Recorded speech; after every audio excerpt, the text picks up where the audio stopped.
Yo, what is good, YouTube? Y'all know who it is, man. It's your boy Big Grizz, and we are back with the Demi Lovato Dancing with the Devil documentary reaction. I'm giving y'all part 4 and part 5, well, episode 4 and 5 today. Just because yesterday, I obviously didn't give y'all one yesterday. I just was doing a lot yesterday, and yeah, I do apologize, but I do want to thank y'all for getting all 3 episodes that I dropped reactions to 200 plus. I really appreciate that. But we about to get on to episode 4, rebirthing.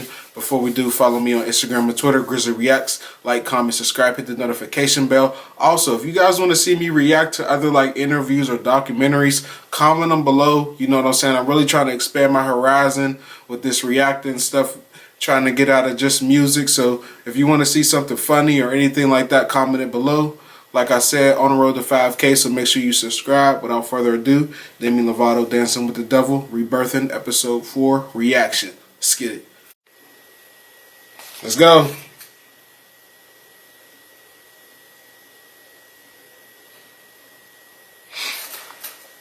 I wonder what this episode's going to be like this week. First off, thank you for doing it. I appreciate it. Who's that? The special thing about Demi is she has just been Christina very Aguilera? real and honest. I love her. About her. When you meet her, when you're in a room with her, the boisterous laugh that comes out of her. She's just no bullshit when it comes to even, you know, just her spirit and her energy and her laughter. When you look at artists like Demi and people that publicly have to go through struggles, nothing can define you within a moment in time. And I think you truly do have to go through some things and some lessons to catapult yourself to the next level. She's a real gem, that one. I'm Will Ferrell. Oh, shit. Depending on who you talk to, either a beloved comedic actor or hated for everything I say or do. Demi came and did a cameo on our movie Eurovision. She was sharing with me how a lot of my movies really helped her through her rehab experience. It really touched me. I just happened to be watching the Grammys when she performed her song, and I wrote her like that next day to just say, hey, I hope I'm not bothering you, but I watched you last night. That was just incredible to watch you be that vulnerable.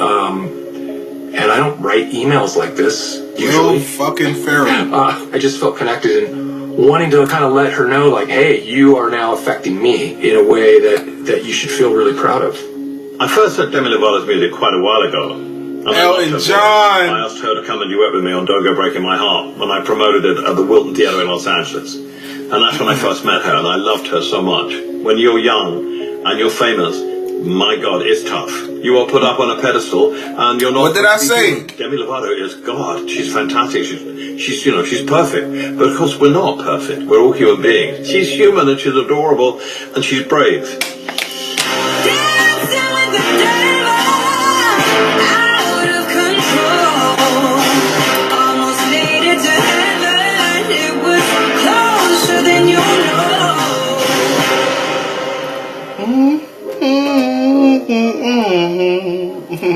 We were so geared up with the Grammys and with Super Bowl, and then everything got put on hold, and I can't imagine how scary that was for you. I don't think that I would have been able to appreciate the big things that are going to come in the future had I not been able to appreciate the little things now. Hi. My quarantine has been really beneficial to my mental health. Obviously, I hated that people were getting sick, and in other times of my life, I've always tried to find the good in things, and that's what I did with this. It was like, how can I use this experience to work on myself? I know 2020 is a dark year for all of us, but it feels dirty to say this. She's had like the best year ever. Through this quarantine, she's grown so much. She's meditating and doing all of these different things for herself. Even if it's as small as stretching before bed, things that I just didn't take time to do before quarantine, I'm now taking time to do. I was just like, all right, I'm going to take this time to spend with my family and get to know my boyfriend and cuddle with my dogs more. I'm so heartbroken she has He a just boyfriend. fit right in. mom gave I'm me. heartbroken. Listen, I just want to let you know, Demi's met this guy, and I think he's going to be around for a while. There have been times in my life where I know, I'm felt happy for so her. alone. Good for you, now Demi. that I have found him, I feel amazing. Good for you. Hi guys, this is so weird talking to a camera by myself while my boyfriend's asleep. Oh my god, fiance. So, yeah, I don't know if you caught that, but this is the ring. Oh, She texted snap. me and said, I met the man that I'm going to marry. That was what, March 6th or 7th or something like that, and I think they've been together every single night since. And now they're getting married, so she was right. When she announced that she was Demi, engaged, I Demi. was very happy about that. Hey, she's getting I was engaged. My heart breaking even more. happy that she was with someone that was making her so happy. I'm kind of scared to know life without quarantine with him. Although there was a lot of concerns, we were all still really happy that she was just feeling so good and that she had somebody with her through this time. I wish I had somebody to quarantine with too. That would have been real nice. So, my life has kind of flipped upside down. I am no longer engaged. What? Who's only back? I'm really sad that things ended the way that Tensions they weren't did. genuine. Good news is, See, I'm still like white hat. Wait, it's not a good thing, or but anything like that. I'm hanging in there. oh damn, fuck him. It's just For real.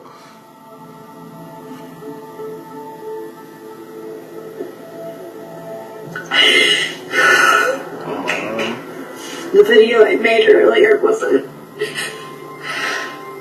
an accurate Yeah, representation. you hurting. Like you gotta make it seem like you strong. So I thought this whole time that I didn't miss him. I just missed the person that I started quarantining with.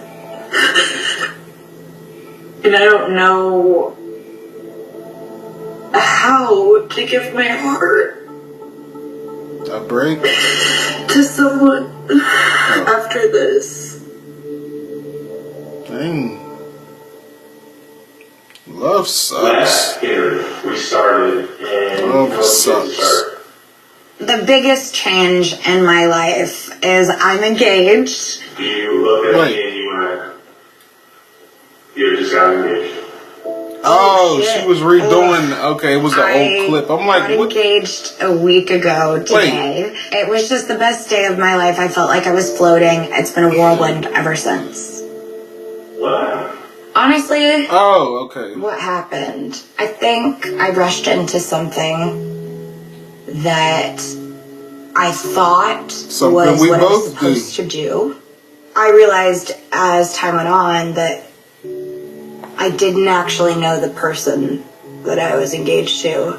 Like all the people that were like, oh, they rushed into it, or, you know, oh, it's not gonna last, and then like you proved them right. We were only together 4 or 5 months. Yes. And like, honestly, it was false advertising. Yeah. When you both got into your separate work modes, you're like, this is not the person that I thought it was. Because it was 2020. You didn't get to normally date like you do. Right. It's just like, of course that accelerated, and I didn't even have my best friends to hang out with in Yeah. quarantine.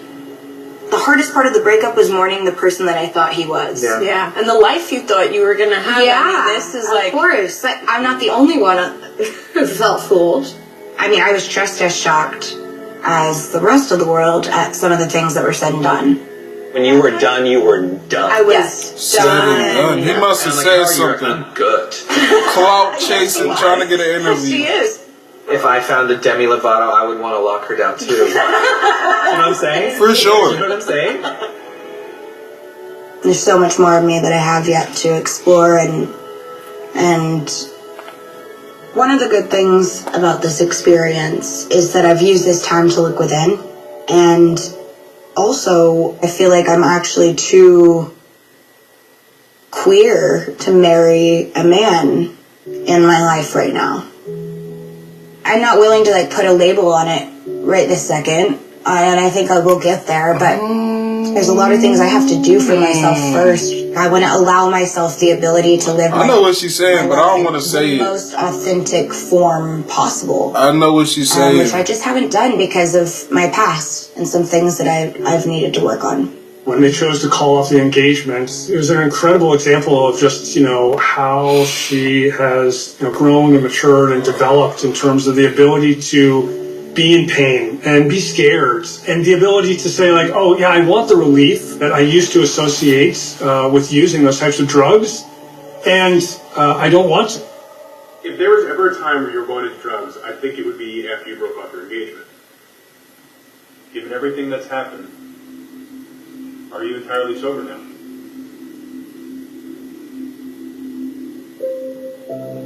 I've learned that shutting the door on things makes me want to open the door even more. I've learned that it doesn't work for me to say, I'm never going to do this again.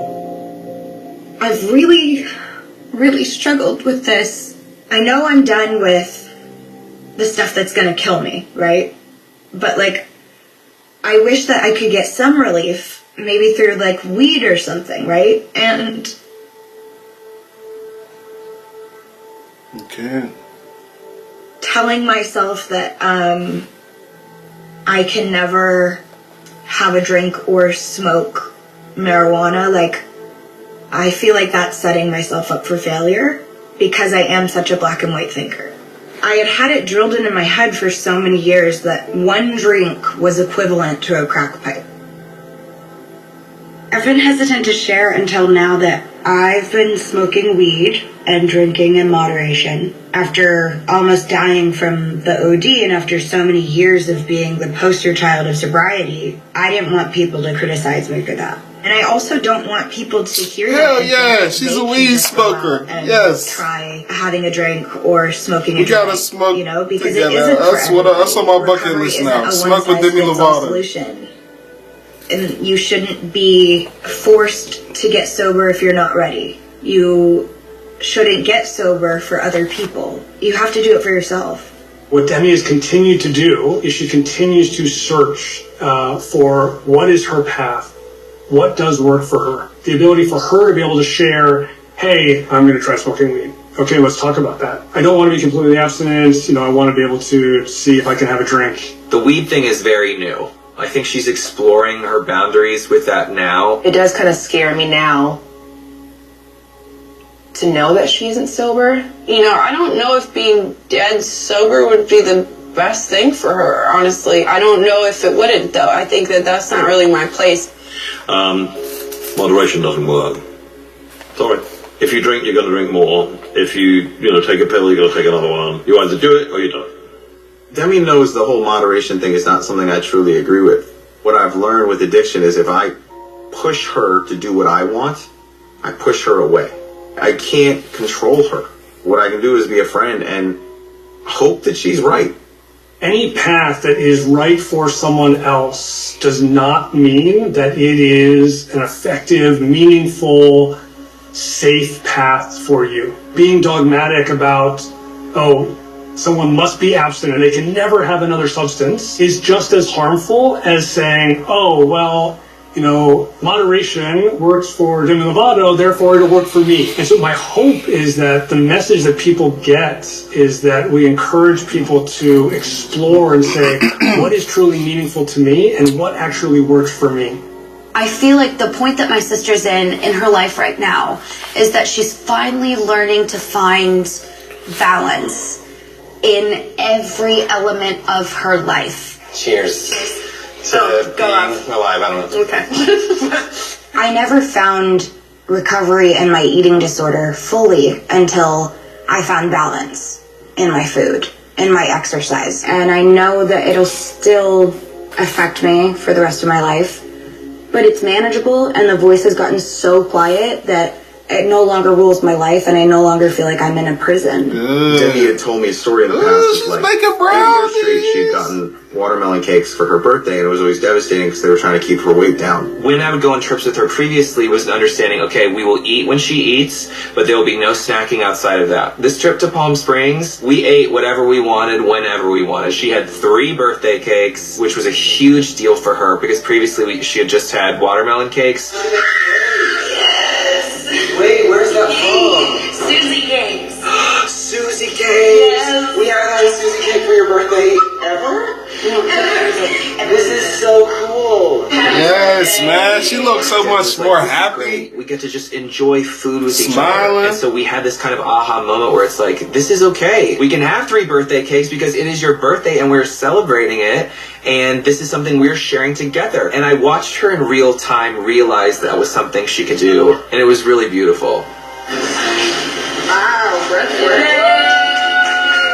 That's the best part about my life today, is that I'm in control of it, and what I eat is my decision, what I don't eat is my decision, what I do is my decision, and I'm really, really, really grateful of the team that I have today. Who are those people that you're referring to? Definitely Max, Scott, and Scooter, obviously. I just have so many incredible people in my life today.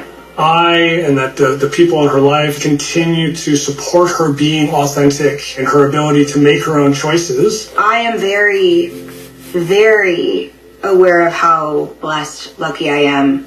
Not everybody has the same resources or capabilities to get the help they need. Not everyone's going to have a case manager and a therapist and a head of security and, all of these people around them, but that's not necessary for someone to be able to, explore their path. The key is, do I have people in my life who I trust, who I can be honest with, and who I feel will support me?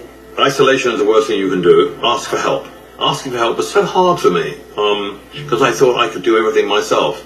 The great thing about Demi is that she has opened up about her addictions and her problems and the stress and the pressure of fame at such a young, early age. And a lot of people are afraid to open up about it. And I think once you open up about it, you get the monkey off your back and you come out in the open. It doesn't mean to say you're cured, because you never will be. Addiction is a lifelong thing. But you can have the most fantastic life. I've been sober 30 years. I've had the most incredible things happen to me. And I'm hoping that she does too, because she's such a great girl. If something happens with me, if I'm feeling a certain way, I don't wait until I'm triggered to do something. I text my therapist, I text my case manager, I text whoever it is, hey, my depression's acting up. Just so you know. Even if that's all it is, just so someone's aware, because in that moment it takes a little bit of the power away. I deal with depression on a level that most people will probably never understand, which is why I've always turned to drugs to an eating disorder, because all of these things stop me from taking that permanent step.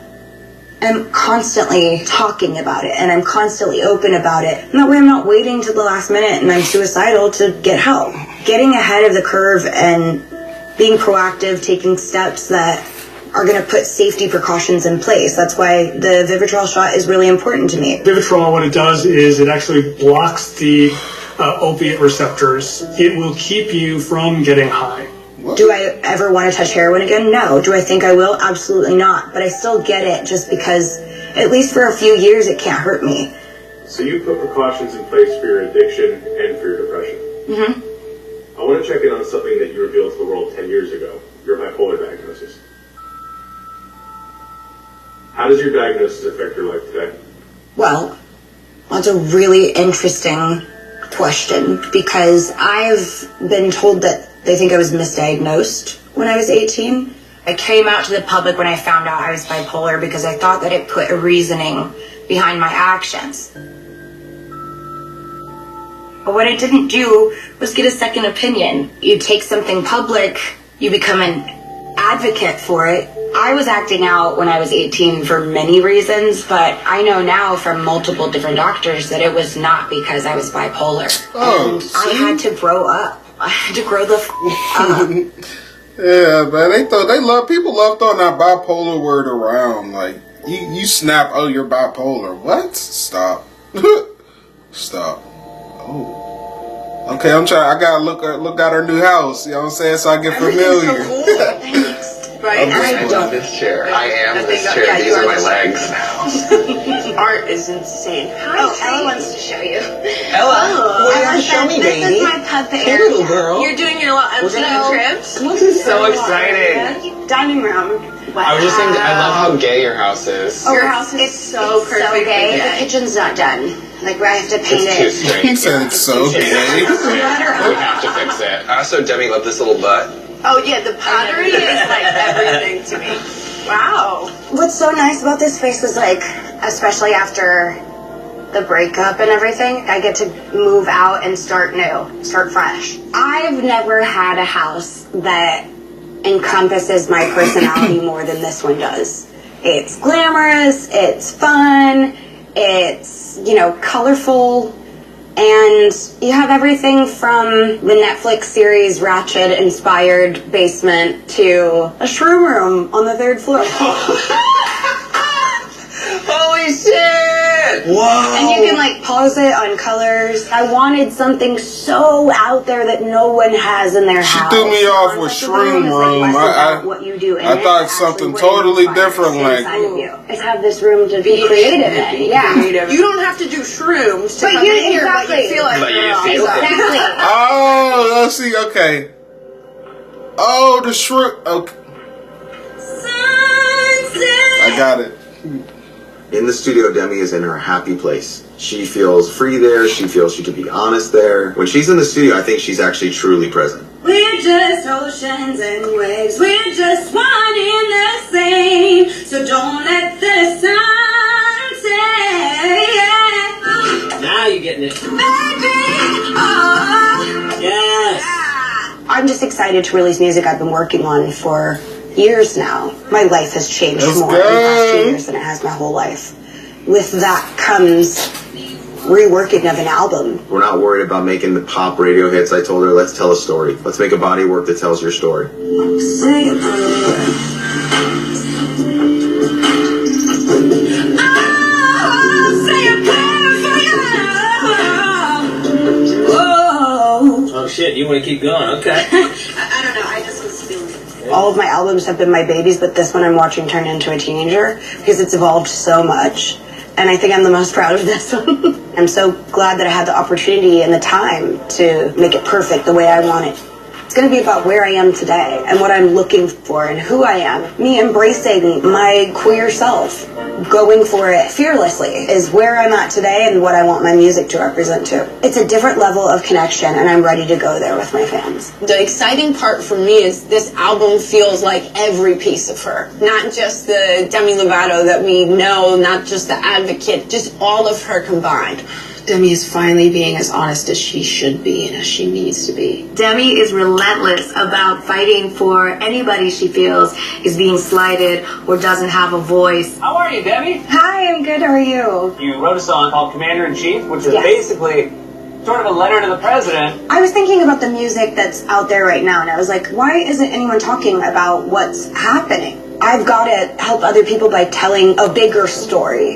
You know, being in LA when all of these protests were going on, understanding that, like, I can never understand what people of color deal with on a daily basis. It was just a lot. Won't give up. Stand our ground. We'll be in the streets for you. It's part of growing up, finding what's important to you, and then figuring out. I what didn't it even is know that she you spoke wanna out do. against this. That's There's crazy. bigger things to talk about than me. There's Salute. different ways to vote. You can mail in. I actually just got word from Mom that I actually like her more that she was for us. I like that, man. Because a lot of people wasn't. Be open to the backlash and people that oppose those opinions and still hold tight to them. Now more than ever, she's taken hold of that power. We're looking for a body of work that makes everyone just completely blown away. Yeah, I think one of the most powerful songs is Dancing with the Devil. I agree. Oh, when she played me Dancing with the Devil, I was like, you can't. You're releasing this? Dancing with the Devil was incredible, although it's so painful to listen to. Dancing with the Devil can be really scary. That's what I said when I reacted to it. Check out my The reaction. person that I used to know my sister as, but I don't think the person my sister is now dances with the devil. Your friends and family say you're the best liar, and you've said similar things in the past, that you're done with hard drugs. So why is this time different? I haven't relapsed in drugs and alcohol. That's something that I'm very proud of. I decided to drink, and I made that decision to find balance, and I've been doing awesome ever since. The one slip up that I ever had with those drugs again, the scariest thing to me was picking up heroin and realizing, wow, this isn't strong enough anymore, because what I had done the night I overdosed was fentanyl. And that's a whole other beast. Realizing the high I wanted would kill me was what I needed. 540%? Shit. Damn, I didn't know that. I have full faith that you're not going to open up TMZ and see another overdose headline. But I also say this with humility, that this is a very powerful disease. And I'm not going to pretend like I'm invincible. I have to work every day to make sure that I'm in a good place so that I don't go to those things. Time and trust is the only thing that will work for people, and over time you'll see that, like, I'm good. You can't change someone's mind who thinks that I'm a junkie, and I will always be one. You ain't no junkie. I know junkies. You ain't no junkie. I know junkies. You ain't no junkie. I always worry. Whether she's I know junkies. Join not I would worry. Yeah, I'm always going to worry. There's no way not to. Nothing she's doing right now at this moment is going to put her back in the ICU. I feel like she's got everything under control. And that's just how I feel right now. My sister has prevailed time and time again. She knows her limits. And I know her. At the end of the day, I just hope she knows that, like, I'm always here for her. I have her back. I think this is the first time that I can comfortably, not that I would, but I could comfortably walk away with full trust and faith in you, knowing you got this now. That's deep. That's deep. I decided I'm getting my hair cut on Monday. I've been thinking about this for actually years and never had the balls to do it. As I'm talking about this and as I'm healing and growing and working and doing all this stuff, it's just that developmental trauma that really sticks with you and kind of sticks with everyone into the rest of their lives. And that's a part of why I'm chopping my hair off, is because I want to be free of all of that. I want to be free of not only my developmental trauma, but the gender norms that were placed on me as a kid and the sexuality norms that were placed on me in my church. I feel like right now it just represents the femininity that I'm all for it. Go ahead, Del, cut it off. I've always been too afraid to let go of. It's very symbolic of letting go of my past, letting go of the old me. Part of me that was too afraid to really live my truth. Obviously, you grew back by the documentary, right? This whole thing is a learning process for me too, of no longer having any fear and just going forward with what I want to do. I know that when I get this haircut, people are going to have opinions and say things. Some people are going to be like, oh no, why'd she do that? She had great hair, blah, blah, blah. I'm not living my life for other people, or their headlines, or their Twitter comments. I like it. Oh my goodness, that's your haircut, boy. Every night, we Ooh, talk every single morning and every single evening. I hope to spend the rest of my life with her. And I just have to trust in her where she is now. I absolutely trust her, but there's always going to be a part of me that's like, all right, she can get away with murder. I've had a lot of lives, like my cat, you know, I'm on my 9th life. And I don't know how many opportunities I have left. It's interesting. Life ebbs and flows. Life is fluid, and I'm fluid. And that's all I know.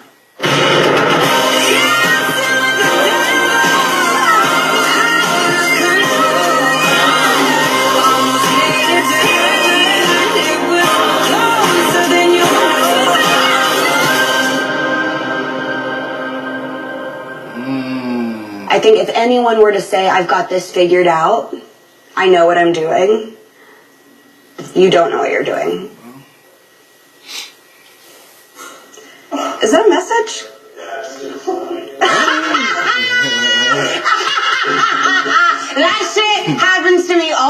I love her Thank you. laugh. At least you got it man. on camera. Yeah. Her laugh is so loud, just full of life. Like, I love her laugh, man. But that's it for this episode, man. She's really an inspiration. Like I told y'all, each episode I watch, like, is just like sucking me in more and more. I feel like I'm loving these. Hopefully y'all like them. Keep watching. I'm gonna keep coming. I'm sorry I missed yesterday, which is why y'all getting 2 today. So like, comment, subscribe. Stay tuned. Big Grizz.